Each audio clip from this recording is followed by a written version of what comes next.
All right, folks. So here's another problem for rotational dynamics that involves a little bit of rotational motion stuff. Take a second, pause the video, read through the whole entire question, get a good sense for what is given to you, and then read through all the different parts here, A, B, C, D, E, and F's, so that you can follow along correctly. Okay, so I'm just going to go ahead and get started. Here is a solid disk of unknown mass. You have two forces of 125 newtons here pulling to the right, but at the very bottom of the disk, you have 90 newtons of force pulling to the right. So I like to point out that while both these vectors are pointing to the right, they actually will cause opposite torque. So the 125 newtons here will generate a clockwise torque, and then the 90 newtons here, because it's tight at the bottom of the disk, if you were to pull it to the right, it will actually cause the disk to rotate counterclockwise. Okay, so let's get going. In the original question, at where my cursor says it sets to take the clockwise direction to be negative, which is what just came up on the screen. So even if it doesn't say so, the rule of thumb in physics is that we take the counterclockwise to be positive and the clockwise to be negative, unless otherwise stated. Okay, let's do part A. So here, part A asks us to calculate the angular acceleration between 0 to 2 seconds. So you notice here in the graph given corresponding to the statement, you have the initial angular velocity or angular speed at times equal to 0, which is 0, implying that the system starts from rest. And then from 0 to 2 seconds, where I'm tracing on my cursor, it is going to accelerate up to a rate of 20 rad per second. But I do like to point out that this is a angular speed versus time graph, not velocity, because as angular speed given, every quantity has to be positive because speed is a scalar quantity. But if you look at this particular diagram here, the 125 newtons is greater than the 90 newtons, which will actually cause the disk to rotate clockwise, which is negative. So while the disk rotates in the negative direction, the graph given to you is just the absolute value of your angular velocity. So I need you to visualize flipping this graph upside down so that it's in the negative region of the graph. Okay, so this is a little tricky. So pay close attention to the signs. All right, so let's go ahead and knock out part A then. Here I've just expanded angular acceleration is equal to omega f minus omega I over t. Omega f I plug in a negative 20. So at 2 seconds, the graph tells you here that the speed is 20, but you need the velocity. And because the system rotates in the clockwise direction, that is negative. So therefore, the angular velocity at 2 seconds is in the negative direction. So that's where the negative sign comes in. Minus 0 divided by 2 seconds, because the forces are only being applied to the disk for a time of 2 seconds. After that, it disappears. All right, so we simplify, just calculate over here. Negative 20 divided by 2 is just negative 10 rad per second square. But the question asks for magnitude, so we can go ahead and ignore the negative sign and just circle that 10 rads per second square as our answer. All right, let's move on to part B. So part B asks for the number of revolutions completed during the whole entire 4 seconds, or the whole entire graph. So we can chunk it up. Hopefully you notice by now that from 0 to 2 seconds, the disk is going to accelerate from 0 to 20 rad per second. And then after 2 seconds, from 2 to 4 seconds, the angular acceleration is 0 because the slope of this graph here is flat. So it's just telling us that whatever rate it attains at 2 seconds, it'll keep that rate for the entire graph. Okay, so let's knock out part A in 2 chunks.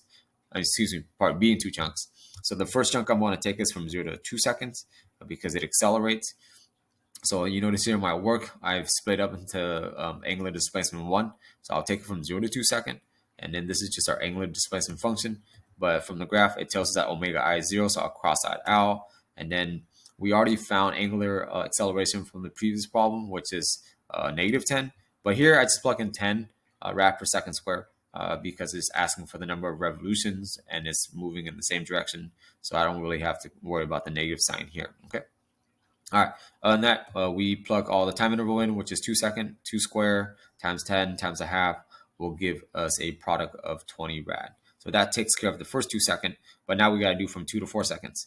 So I've called that theta 2 from 2 to 4 seconds. We notice here again, according to this angular speed versus time graph from 2 to 4 seconds, the slope of the graph is a 0, which implies that angular acceleration is 0. So I'm going to go ahead and cross out the 1/2 at square term out. I want to plug in omega I as 20, not 0, because I'm starting at 2 seconds. And at 2 seconds, the graph indicates that this is a negative 20 rad per second. So watch out for intervals. Okay, so from 2 to 4, it starts at a rate of 20 rad per second, and it's going to keep that speed for 2 seconds. So basic math is going to give us 40 rad. Now, it wants us to find the number of revolutions for the whole entire 4 seconds. So we have to add up 20 rad for the first segment plus 40 rad, which gives us 60 rad, and then we got to convert it to revs. But this conversion is super easy. For every 1 revolution, so you have 2 pi rad. Rad is going to cancel out, and then that leaves us with an answer of 9.55 revs. All right. However, this is a proper way to do it using math and using physics function, but conceptually, you're given a angular speed versus time graph, so therefore you should know what the area represent. Okay, so I would find part B simply by finding the area. So I'm going to chunk into 2 shapes here. The first part is just a triangle, and the area of that triangle is just going to be 20. And then the next area of that shaded area will be 40, because the base here is 2. From 2 to 4, the difference is 2. And then you go all the way up to 20. So 2 times 20 is 40. So the summation here would be 60 as well. So you would take 60 rad, which is what we concluded over to the right side in red. And then you would take that 60 rad and convert it to revs, since it asks for revs. And if it doesn't ask for revs, you would just put 60 rad as your answer, okay? Or negative 60 rad if it doesn't specify this magnitude. All right, let's move on to part C. Part C asks us to calculate the mass of the disk. So this is pretty straightforward. To calculate the mass of the disk, we would just bust out torque, because the mass is hidden in the moment of inertia function. So torque equals the moment of inertia times angular acceleration. Now, we notice here we have 2 forces. Again, while both of them pointing in the right, both of them pointing to the right of the page, they produce torque opposite of each other. So the 125 Newton is going to cause the disk to rotate clockwise, which is negative, while the 90 is going to rotate counterclockwise, which is positive. So I went ahead and took positive, subtract the opposite. So I've already taken care of the negative sign here for you. So let's just do basic math and introduce m into our function here. So I went ahead and factor out an r, because both these terms on the left side shares an r, so I can factor that r out. I want to break up moment of inertia of a disk into 1/2 mr squared. So if you don't know your moment of inertia of a disk, you might run into a little trouble here. But it is 1/2 mr squared, and then the angular acceleration is just carried down. So r on the left side is going to cancel with 1 of the r here, because this is r squared. So it's r times r. So we can just cancel one of the r's out. And then we do a little bit of manipulation to find m. So to find m, multiply both sides by 1/2 and divide both sides by r alpha. So that's going to leave us with m is equal to 2 parentheses f2 minus f1 parentheses divided by r times angular acceleration. So this is just plug and chuck. We know what f2 is. The problem gives us f2. It also gives us f1. It gives us r, and then we just found acceleration in the previous part. Okay, so this is just calculator work, and if you follow the calculator work and punch stuff in properly, you should get a mass of 60.9 kilogram. So that's that. Let's move on to part D. So part D asks us for torque from 0 to 2. Again, the problem states that the forces are only being applied to the disk for the first 2 seconds. Therefore, because the forces are not balanced, it will produce some sort of torque. In this case, it favors the clockwise direction, because the 125 newtons is greater than 90. So the clockwise direction, which is negative, will be favored here because it is bigger. All right, and that is calculate torque.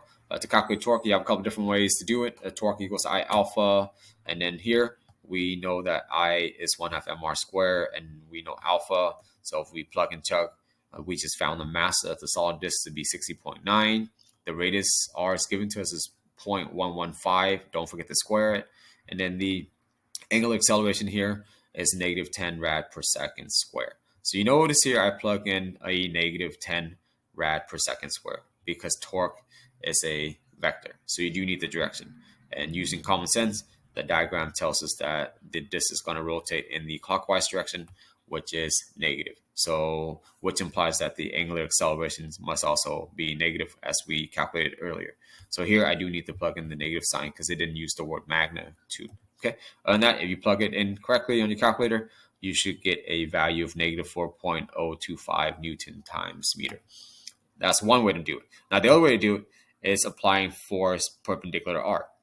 So we have two forces. We have F1 and F2, and the diagram already tells us that these are perpendicular. The symbol 90 degrees there on the top and on the bottom of the diagram.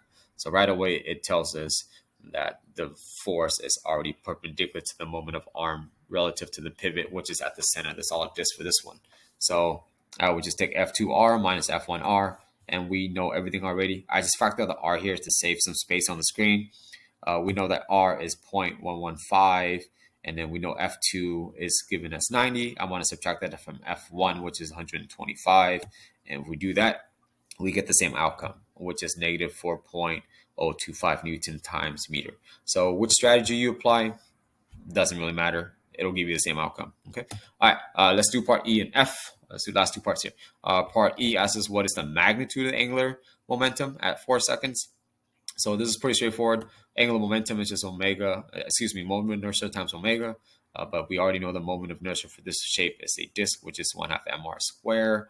And we times that by the omega there, the angular velocity at 4 seconds. And then after that, it's just plug and chug. 1/2 gets carried down. The mass is carried over from the previous calculations. R is in the statement. Don't forget the square. And then your angular velocity here is going to be negative 20 rad per second. Okay, so I'll find this properly, and if we do that, it gives us a value of negative 8.05 kilometers meter square over second. However, the question asks for magnitude, so I will just go ahead and give you the absolute value of this particular answer of 8.05 kilograms meter square per second. Okay, so watch out for wording and know what quantities in physics are vectors versus scalar. Here it says magnitude, so you can just do it normal, and then at the very end, just leave out the direction. All right. Let's do part F. It asks for what is the, this shouldn't say rod, this should say disk. I thought I fixed it already. But it should say what is the disk's kinetic energy at 3 seconds. Okay, so therefore, to find the kinetic energy at 3 seconds, we would just do 1/2 I omega square. And if we expand this down, 1/2 is there. The I of the disk is 1/2 mr square times omega square. And if we plug and chug, M, we already know, again, we calculated 60.9, the radius is given. And then omega here, this omega here is just speed because KE is a scalar quantity. So this omega here is just the speed at 3 seconds. So you notice here, I didn't plug in a negative 20. You could, because you're going to square it anyway, so it'll give you a positive quantity. But I would just encourage you put in the speed because KE is just a scalar. So it would just be 20 rad per second because at 3 seconds on the graph, it is a speed of 20. Okay, plug all that into your calculator. You should get a value of 80.5 joules. And that takes care of all the parts. All right, be nerdy and don't be whack. Make good choices.